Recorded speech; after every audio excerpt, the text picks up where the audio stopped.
Et tu me poses la question, pourquoi? Je ne comprends pas, c'est quoi? C'est n'importe quoi le calendrier laïque? Réponse, c'est n'importe quoi. Un tour de la Lune, ça dure 29 jours et demi, 40 minutes et quelques secondes. Ça s'appelle Sodaïbo, le secret du mois lunaire. Parce que c'est un vrai secret. Les chrétiens ont voulu se démarquer, alors ils ont pris une année solaire.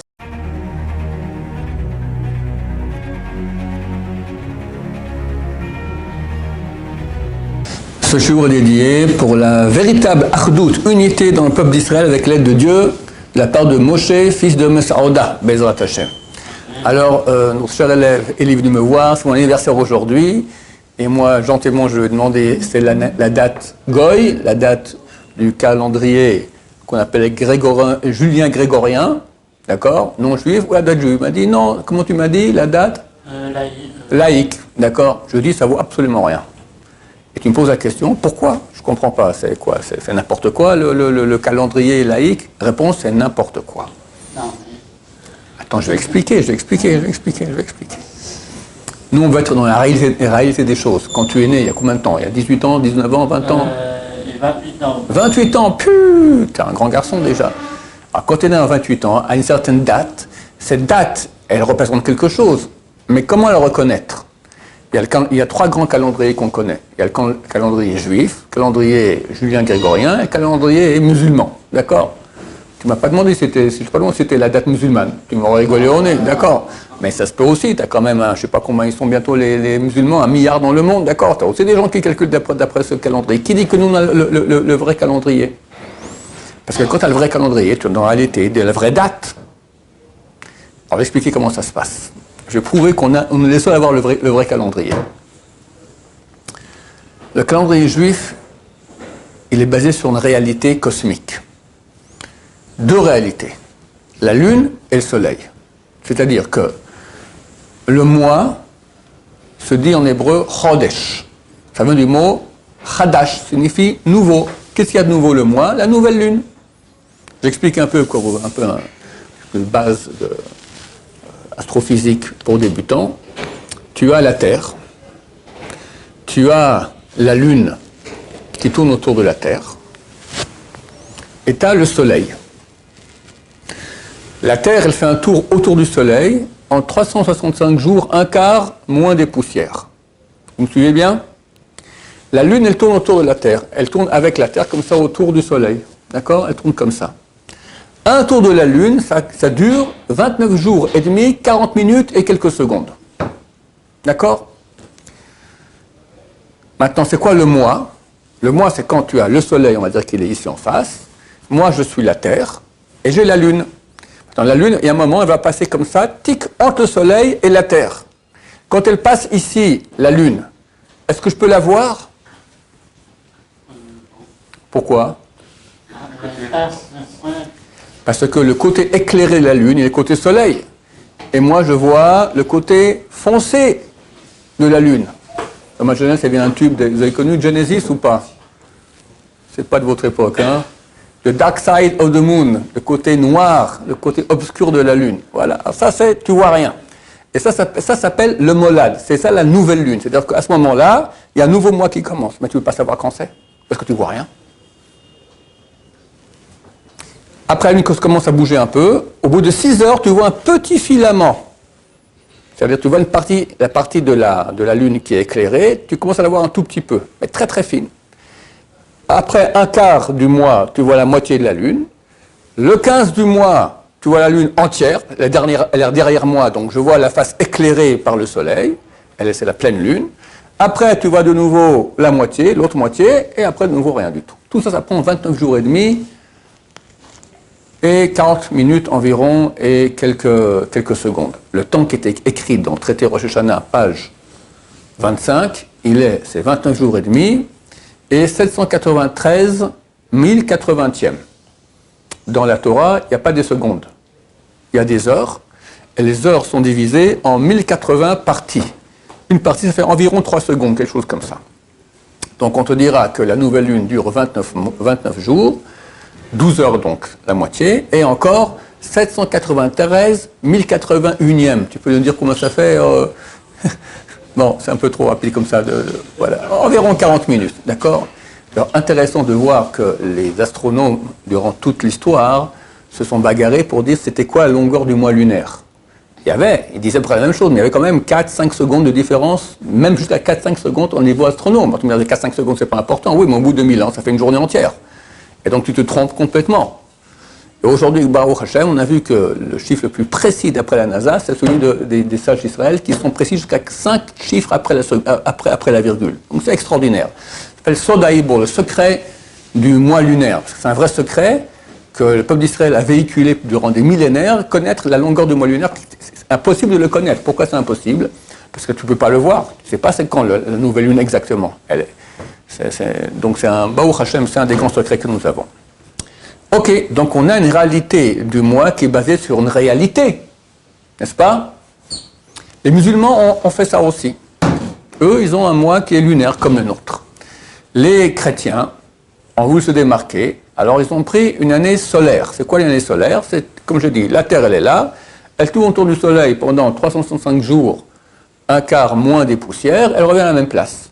Le temps que ça prend, c'est une année solaire. Ok, alors ils ont une année solaire, mais ils n'ont pas de mois.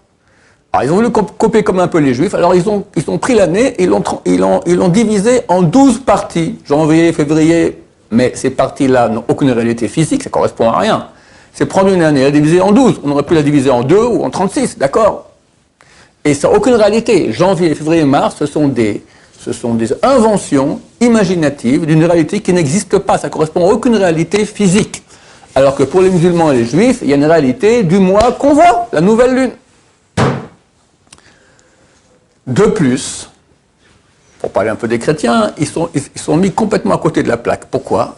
C'était du temps du pape, j'ai oublié son nom. C'était en 1500, si je me souviens, 1514, quelque chose comme ça. D'accord?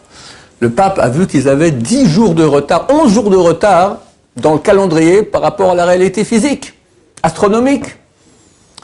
Alors, nous, on voit très bien qu'ils ont un problème avec le mois, parce que le mois, le nouveau mois, on ne voit pas la Lune. Un peu avant, on voit quelque chose de très, très fine, et un peu après, alors on ne peut pas se tromper.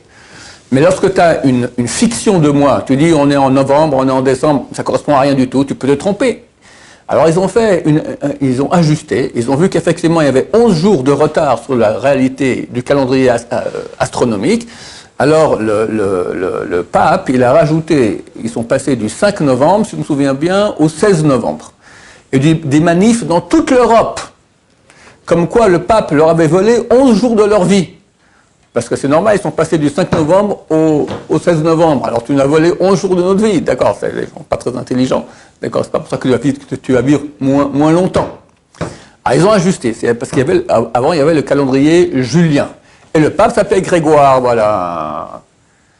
Alors ça fait le calendrier julien-grégorien. Et encore il y a une erreur, que tous les 400 ans, ils doivent rajouter encore un jour. D'accord? Sinon après ils partent en cacahuète. Donc c'est vraiment une réalité tout à fait fictive, qu'on ajuste avec le temps, qui ne correspond à rien. Il y a un avantage dans le calendrier julien-grégorien, c'est que le soleil, quand même, il y a un impact du soleil sur notre vie à nous, ce sont les saisons. Les Arabes, qui ont que le calendrier de la Lune, et pas plus, alors ils ont une fête qui est le Ramadan, par exemple.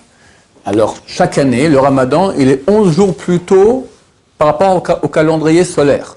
Je vais expliquer. Le calendrier solaire, une année solaire, c'est 365 jours, un quart et moins quelques poussières. Le calendrier lunaire, 12 mois, de 29 jours et demi et 40 minutes et quelques secondes, ça fait 354 jours. Donc il y a combien entre les deux? 11 jours. Donc le Ramadan, des fois il est en été, et on va dire l'été en juillet, l'année prochaine il sera 11 jours plus tôt, et 11 jours plus après il passe en hiver, printemps, hiver, automne, comme ça, sans cesse, ils se baladent dans l'année. Leurs mois n'ont rien à voir avec les saisons. Bon, on peut vivre comme ça, mais la Torah chez nous elle a dit, tu vas fêter la fête de Pessah, Chodesh HaAviv, le mois du printemps. Maintenant, si moi je fonctionne rien qu'avec le mois lunaire, comme les Arabes, ben c'est fini. Mon Pessah, il sera la première fois au printemps, puis après il sera au mois de février, puis après il va passer en décembre, après il va passer en septembre, et il va se balader comme ça. Alors d'un côté, généralité physique et le mois, et ça je le garde. D'un côté, on me dit, maintenant tu dois aussi avoir la réalité solaire. Alors comment on fait ça? Alors, les sages d'Israël, enfin les prophètes à l'époque aussi, ils ont rajouté un mois supplémentaire, on appelle ça une année embolismique, où tu auras 13 mois. Cette année, chers amis, il y aura 13 mois. On rajoute un deuxième mois de Hadar. D'accord? Et on fait cela 7 fois tous les 18 ans. Et comme ça, on va rattraper l'année lunaire qui est en retard sur l'année solaire. Elle va rattraper grâce à ce mois supplémentaire de l'année lunaire. Tu rattrapes maintenant de façon à ce que toujours on aura les fêtes en fonction des saisons. C'est marqué dans quelques jours, dans combien? 15 moins 2 et demi, en fait dans 12 jours et demi, c'est Sukkot. Parce que Chag Asif, la fête des récoltes, tout le monde sait quoi? C'est pas des récoltes, c'est que tout le monde ramène à la maison. Toute la production, elle est restée dans les champs pour qu'elle sèche, les grains de blé, etc., elles sèchent dans les champs, et là on les met dans les granges. Alors on ne peut pas faire Sukkot au printemps et Pessah en automne, il faut que ce soit aux bonnes dates. Donc nous, on a en fait le seul calendrier qui correspond à une réalité d'abord, qui n'est pas fausse, parce que notre calendrier fonctionne depuis 2000 ans comme ça, pile poil, sans erreur. Et il fonctionne et d'après le soleil, pas de problème avec les saisons, et d'après une réalité de mois qui correspond à quelque chose qui est réel, le nouveau mois. Les Arabes, ils ont un problème parce qu'ils ont que le nouveau mois, mais ils n'ont pas l'année solaire, donc leur saison n'existe pas, ils sont hors saison, d'accord? Et puis les chrétiens, alors ils sont complètement dans une zone fiction qui n'existe pas, d'accord, des mois qu'ils ont inventés qui n'ont aucune valeur, et même leur année solaire, elle est bourrée d'erreurs ils ont dû ajuster ça. Alors tu me dis maintenant moi c'est ma date du calendrier laïque, mais tu comprends que c'est n'importe quoi, ça correspond à rien. Dis voilà, c'est la date juive, et il y a le mitzvah de mettre les dates, de compter les dates avec la date juive. Voilà, ce matin, qu'est-ce que tu m'as dit? Tu partais quand? Et tu revenais quand? Qu'est-ce que j'ai répondu? Je dis, je ne sais pas de quoi tu parles. Moi, je ne sais pas c'est quand le 26 septembre, d'accord? Il faut me parler en juif. Moi, je suis le 3 Tishrei. Voilà, je sais où je suis. On ne peut pas parler en... Voilà, en juif, on doit vivre en plus, c'est une skoula pour la richesse. Pourquoi? Parce que la lune est appelée Dalla, elle est appelée pauvre, parce qu'elle n'a pas de lumière en soi. Si tu prends tous les planètes du système solaire, elles éclairent. La lune, elle éclaire, pas par elle-même, elle éclaire parce qu'elle reflète le soleil, et des fois, elle reflète rien du tout, elle est toute noire, d'accord? Et elle a une influence sur nous de pauvreté. Comme elle est pauvre, une influence négative de pauvreté. Si on compte après le calendrier juif, alors c'est une sgoula, c'est un moyen de se dégager de l'influence négative de la lune, et Baruch Hashem, être riche. Riche, c'est pas avoir des millions. Riche, c'est comme dit, c'est écrit dans Maxime des Pères, qui a vote, Ezachir, ça marche bien. C'est qui celui qui est riche, celui qui est heureux de ce qu'il a. Quelqu'un qui n'a pas de besoin, il est bien, il est content. Ça, c'est quelqu'un de riche. Pas qu'il a des millions de milliards et qu'il est jaloux de son copain qui a un peu plus de millions de milliards que lui. D'accord? Alors, c'est bien, le jour de l'anniversaire, d'un côté, c'est bien de jeûner. Ça tombe bien si c'est aujourd'hui, déjà de toute façon. D'accord? C'est bien de jeûner parce qu'on reçoit, à l'anniversaire, on reçoit un supplément de Nefesh Ruach Neshama, des parties d'âme. C'est quelque chose de très très grand, on veut recevoir des grandes parties d'âme, donc c'est bien de jeûner en situation de tchouva. Rabbi Akiva Eiger, qui est l'un des plus grands sages d'Israël, le jour de son anniversaire, il jeûnait. Le Ben Ishraï, il écrit que c'est bien de faire un repas de fête. Alors qu'est-ce qu'on fait? On fait les deux. Le soir, tu fais un repas de fête avec les amis, etc. Et le jour, tu jeûnes. Ça, c'est le top. Et tu fais tchouva surtout pour recevoir des grandes parties d'âme, Bezrat Hashem. Baruch Adonai, l'olam, amen va amen.